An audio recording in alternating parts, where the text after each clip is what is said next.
Hey, and welcome back to If Teachers Ruled the World. I'm your host, Leah Cleary, and if you're listening to this right now, I want you to know something before we even get started.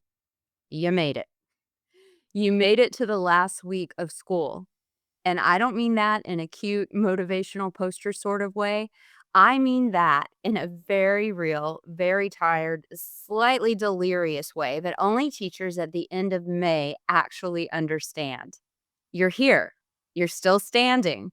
Give yourself just a moment with that. This week, I want to talk about something that I don't think we give enough space to at this time of year, and that's the emotional weight of the end of school. Not just the logistics, not just the checkout lists and the turned in textbooks and the packing up your room, the actual feeling of it. Because here's what I've noticed after 25 years of doing this. We're all really good at white knuckling our way through to the last week of school. We put our heads down, we get through the exams, we do the checkout, we wave goodbye, and then we collapse into summer without ever actually processing what just happened over the past 10 months. And I do think that costs us something. So today, I'm doing something just a little bit vulnerable because this end of the year is unlike any end of the year I've ever had before. I'm going to invite you into what this particular end of the year looks like for me personally, because it's my hope that this story might be the mirror for something some of you are already feeling, even if you haven't found the words for it yet.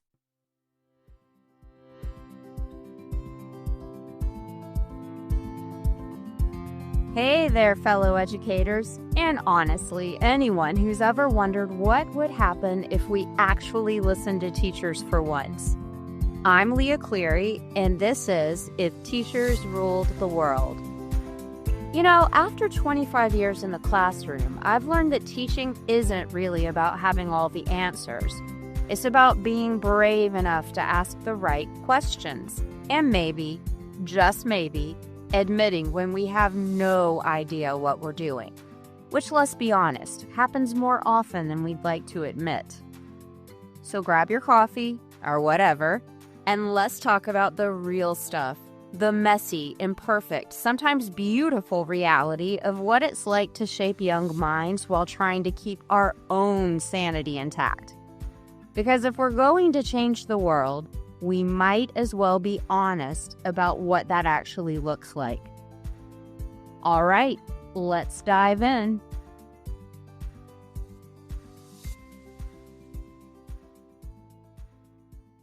I'm going to start today with one word: bittersweet. I think bittersweet is actually the most honest word for what this end of the school year feels like, and I'm not sure we let ourselves say that enough. We talk about summer break like it's this uncomplicated relief, like it's just sunshine and sleeping in and forgetting about school for a while. And yeah, there's absolutely some of that. And I know a lot of us have second jobs, so there's not all it is.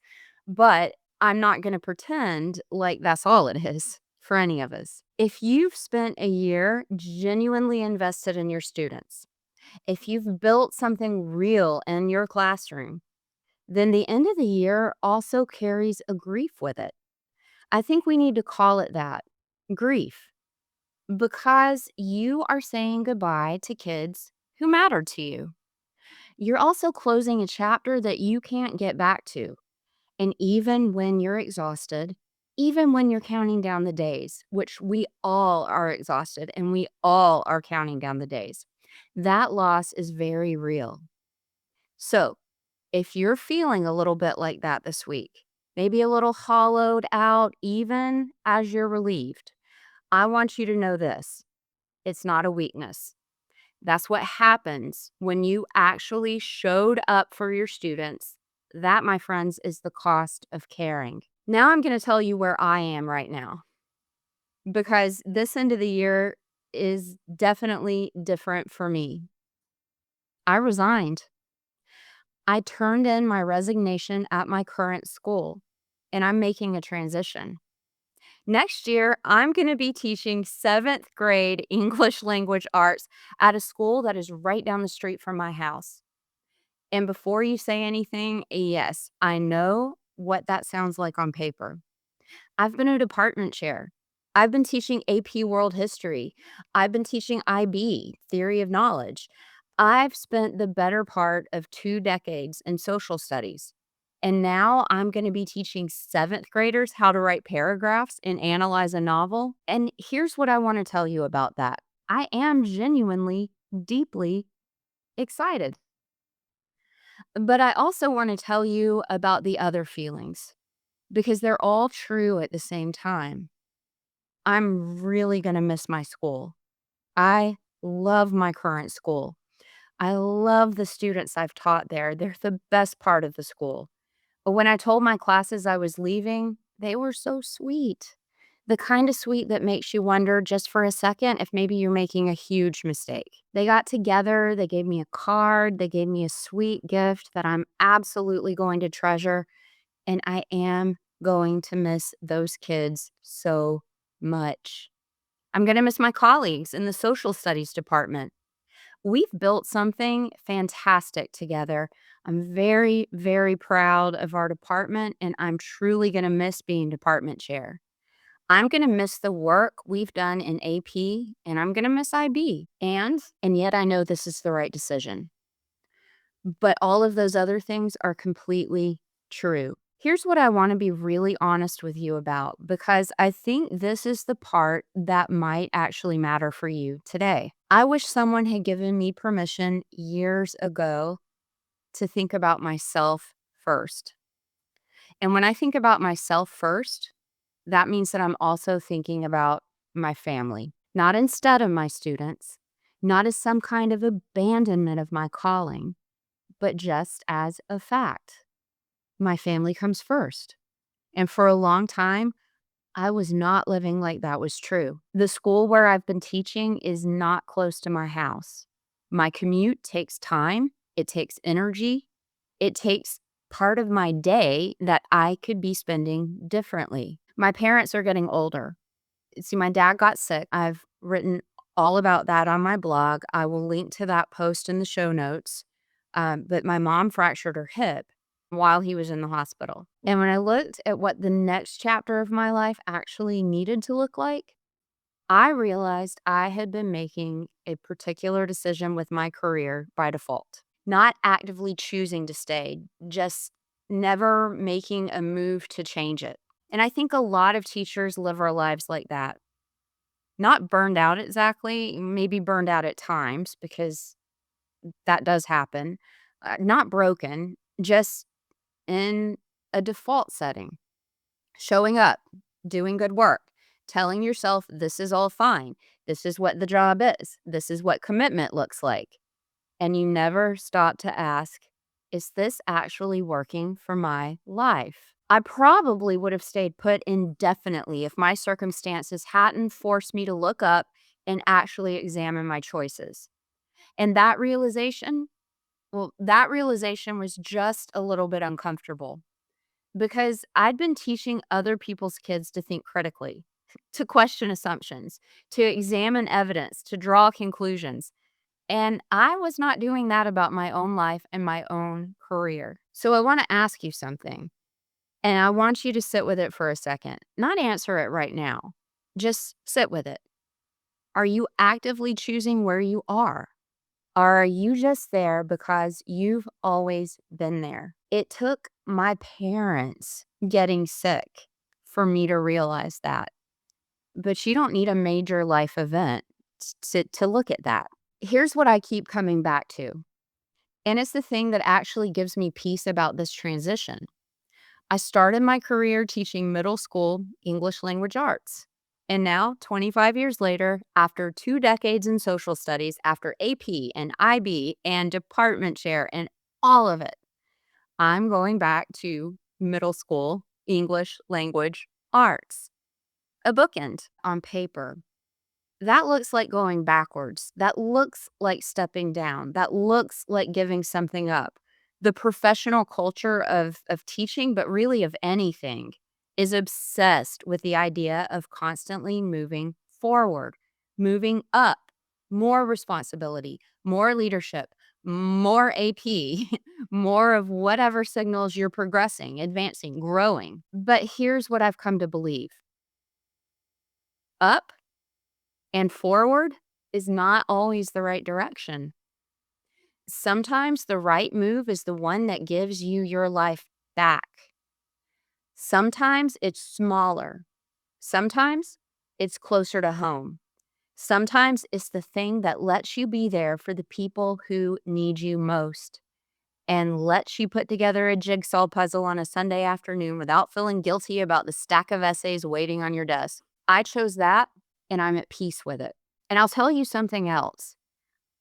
I'm one of those people who genuinely and perhaps strangely really likes the middle school age. I know, I know. You either get it or you don't, but there is something about that age, the weird and sometimes wonderful chaos of it, the kids who are still kids, but also starting to really become themselves. That I find genuinely compelling. I spent this past year teaching freshmen for the first time in years, and I loved it partly because they still have that quality, that almost middle school quality. And next year, I get to lean all the way into it. I get to teach writing, I get to teach grammar. Go back and listen to the episode Not Your Granny's Grammar that I interviewed Patty McGee, the author of that book, with. I'll link to that in the show notes because I'm definitely going to be using that book this year. We're going to read novels together, and I can't wait.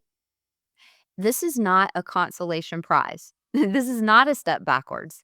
This is a choice I made for my whole life, not just my professional life. And I think there's a real difference. So here's what I want to leave you with as you navigate the last week of school, whether you're packing up a classroom or grading final exams or are just trying to survive until the last bell rings on the last day. I want to invite you to spend a little time this summer, not immediately. Give yourself some real rest first, if you can. But at some point this summer, asking yourself 3 questions. First, where are you and why are you there? Not in a critical way, just honestly. Are you at this school, in this role, in this subject area because you actively chose it or because it's where you landed and you've never stopped to examine whether or not it still fits your life? Second, what would it look like to choose your life on purpose? What would change? What would you keep? What would you let go of?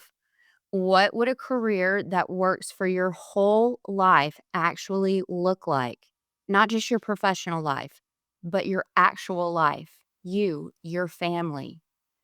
Third, what are you treating as a constraint that might actually be a choice? Because sometimes we are stuck and sometimes we just think we are.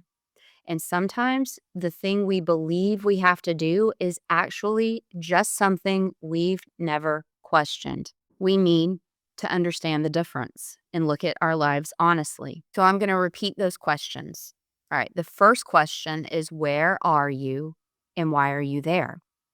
The second question is, what would it look like to choose your life on purpose? And the third question is, what are you treating as a constraint that might actually be a choice? You don't have to answer these questions. You don't have to make any decisions, and you don't have to do anything except let yourself think about them. But I really hope you will, because you deserve a career that works with your life, not just a life that works around your career. I started my teaching career in middle school English, and I'm going back 25 years, a whole career. And what I can tell you is this: the most important thing I've learned in all of that time is not a strategy or a framework or a best practice. It's that teaching is a gift. And like any gift, it's meant to be given freely, not wrung out of you until there's nothing left. And if you have found yourself in that position, ask yourself the 3 questions we talked about. So take care of yourself this summer. Rest, actually rest. Read something that has nothing to do with education. Spend time with the people you love. and give yourself permission, maybe for the first time in a long time, to think about what you actually want. Because we need sustainable teachers in our classrooms far more than we need perfect ones. And a teacher who's chosen her life on purpose, well, that's a teacher who has something real to give. We don't want to keep moving forward. Sometimes the best and bravest thing we can do for ourselves and our family is to choose what's right, even even if that looks like we're going backwards on paper, even if it means leaving something we actually do love and people we love, even if it's a little bittersweet. Thanks for being here. This podcast, this community, this work, it matters to me so much. And I'll see you next week. That's it for this week on If Teachers Ruled the World. Be sure to subscribe, share with a teacher friend, and join the conversation at leahcleary.com. Until next time, keep ruling your classroom and rewriting the rules.